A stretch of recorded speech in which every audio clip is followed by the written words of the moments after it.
بسم اللہ الرحمن الرحیم۔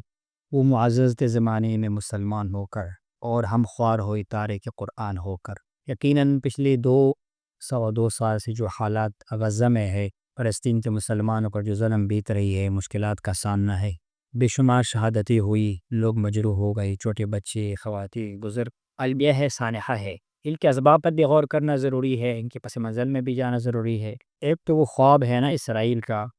کہ تو اسرائیل کی شکل میں ان کے ذہن میں وہ نقشہ ہے جناب سیدنا داؤد علیہ السلام مبارک کے دور کا، اس کے بعد جو حضرت سلیمان کو اللہ تعالیٰ نے بادشاہت عطا فرمائی تھی، اس زمین پر اللہ تعالیٰ نے آپ کو حکومت عطا فرمائی تھی، وہی خیال ہے ان کا یہود کا، اور اسی خیال کو وہ لے کر آگے بڑھ رہے ہیں، اور ان کا وہی کلیم اور دعویٰ ہے کہ یہ سارا جو علاقہ ہے عربوں کا، عراق ہے، مصر ہے، شام ہے، اس میں فلسطین خود بخود آ جاتا ہے یہاں مکہ اور مدینہ تک، کہ وہ کہتا ہے کہ مدینہ سے ہمیں نکالا گیا اور خیبر ہمارا علاقہ تھا، ہمیں وہاں سے بے دخل کیا گیا،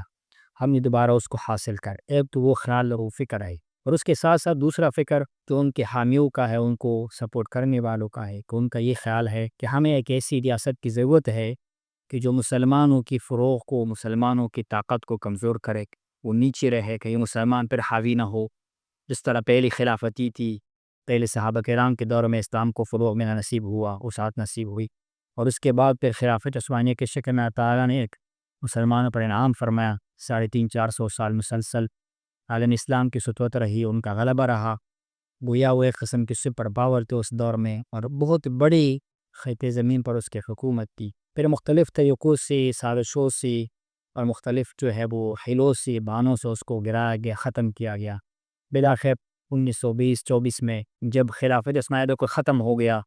اور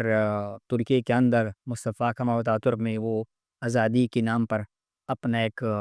جو ہے وہ الگ ریاست سیکولر قائم کرنا چاہا۔ عربوں میں یہ معاملہ شریف حسین مکہ کے ساتھ، شریف مکہ کے ساتھ ہو گیا، حسین کے ساتھ، کہ ان کو خلافت کا لالچ دیا گیا، اور یہ سارا معاملہ ہوا۔ اس کے بعد عالم اسلام ٹکڑے میں تقسیم ہو گئی، ریاستوں میں، بادشاہتوں میں، اور اس کے نقصانات کا آج تک سامنا ہو رہا ہے۔ ابھی بہت بڑی جو نصیحت ہے اور فکر کی ضرورت ہے، وہ یہ ہے کہ ہمارے پاس ایک لازال کلام ہے، اللہ تعالیٰ کی کلام کی شکل میں، قرآن مجید کی شکل میں، کہ جو ایک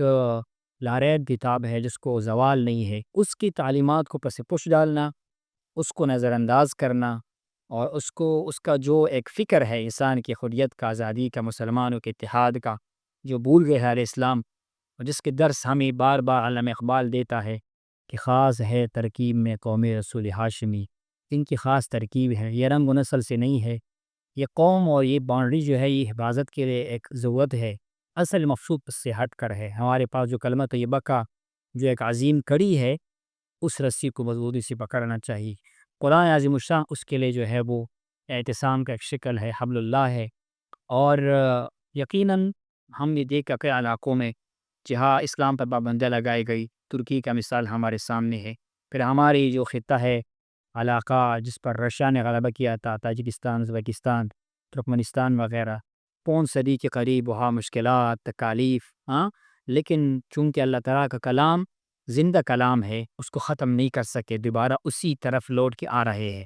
آج یہ اسی کا وقت ہے کہ ہم اس کی تعلیمات کو ازبر کریں۔ عام حیثیت سے ہمیں اہل فلسطین کے ساتھ، چونکہ عملی تعاون کوئی نہیں بھی کر سکتا ہوں، ان کے لیے دعا تو کرنا چاہیے۔ حدیث مبارک میں ہے، ضعیف ترین ایمان کیا ہے؟ کہ انسان جو ہے وہ برائی کو برا سمجھے، آپ دن میں اس کو برا سمجھے۔ وہاں جو ظلم ہو رہا ہے، زیادتی ہو رہی ہے، اس کے لیے ہمیں آواز بلند کرنا ہوگا۔ کس طرح بلند کرنا ہوگا؟ اس کے اپنے اپنے مدارج ہیں، لیکن کم از کم درجہ تو یہ ہے کہ ہم اس کے لیے دعائے خیر کریں، کہ کامیابی کے لیے، نصرت کے لیے، اور ہم جو صاحبان اقتدار ہے، اختیار ہے، اس کے لیے عملی کاوشیں کریں، کوششیں کریں، آواز اٹھائے، ریاستوں پر، اقوام متحدہ کی سطح پر اپنی صلاحیت ارغاء کو استعمال کیا جائے۔ یہ ذمہ داری ہے۔ جس طرح پاکستان کے بانی قائد اعظم نے یہ ارشاد فرمایا تھا کہ اسرائیل جو ہے وہ، اس کا مثال جو ہے وہ حرامی کی طرح ہے، اس کو مسلط کیا گیا ہے۔ تو یہی نظریہ ہمارا ہونا چاہیے، اس ملک کا ہونا چاہیے، اس ملک کے اداروں اور ریاست کے اداروں کا ہونا چاہیے، کہ وہ اگر اس کو تسلیم کرتے ہیں تو یہ جو ہے وہ ظلم کی انتہا ہوگی فلسطینیوں کے ساتھ، جو خون گرایا گیا ہے۔ ہمارا رشتہ جو ہے وہ خطے کا نہیں ہے، زبان کا نہیں ہے، بلکہ اسلام کا رشتہ ہے۔ ٹھیک ہے، ہم سے دور ہے، اس کے مقابلے بہت بڑا جو ہے وہ طاقتور ہے، لیکن آواز نہیں خاموش ہونی چاہیے، اس کے لیے کوشش کرنی چاہیے، آواز اٹھانا چاہیے۔ اللہ تعالیٰ اسباب پیدا فرمائے گا۔ ایک بھائی پر تکلیف ہو، آج اس کے ساتھ نہ کرے ہو یا اس کی ہم حمایت نہ کرے، یہ معاملات پلٹتے چلے جاتے ہیں۔ اور ان کو بھی ہم کہتے ہیں جو لوگ اسرائیل کے بارے میں بڑے خیرخواہی کرتے ہیں کہ ان کا رائٹ ہے، ان کا حق ہے کہ آپ ظلم تو نہ کرے۔ ظلم کے ساتھ کب تک نظام چلے گا؟ یہ حق آپ کشمیر والوں کو نہیں دیتے، کشمیر کے لوگ ان کو آپ یہ حق کیوں نہیں دیتے کہ اپنے بارے میں رائے استعمال کرے،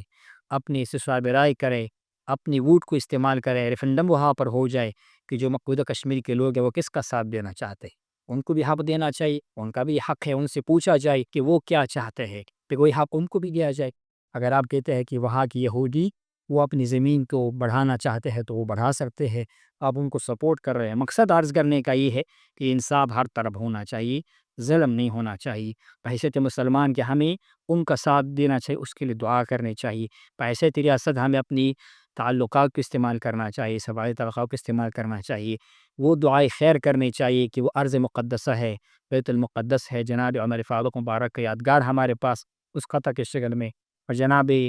صلاح الدین ایوبی کی شکل میں اللہ تعالیٰ کے ہاں نظام جو ہے وہ کسی جابر کا، کسی طاہر کا ایک خاص حد تک چل سکتا ہے، لیکن اس کو بالآخر زوال ہوتی ہے۔ لیکن ہمیں وہ جذبہ ختم نہیں کرنا چاہیے، ان کی تکلیف کو تکلیف سمجھنا چاہیے، ان کے لیے دعائے خیر کرنا چاہیے۔ اللہ کی بارگاہ میں دعا ہے کہ ہمارا مواخذہ نہ فرمائی، سستیوں کو ہمارے دور فرمائے، اہل ایمان کو اتفاق پہ اتحاد نصیب فرمائے، اور ان کے ساتھ عملی، اخلاقی اور لسانی کم از کم بھی تعاون کرنے کی توفیق نصیب فرمائے۔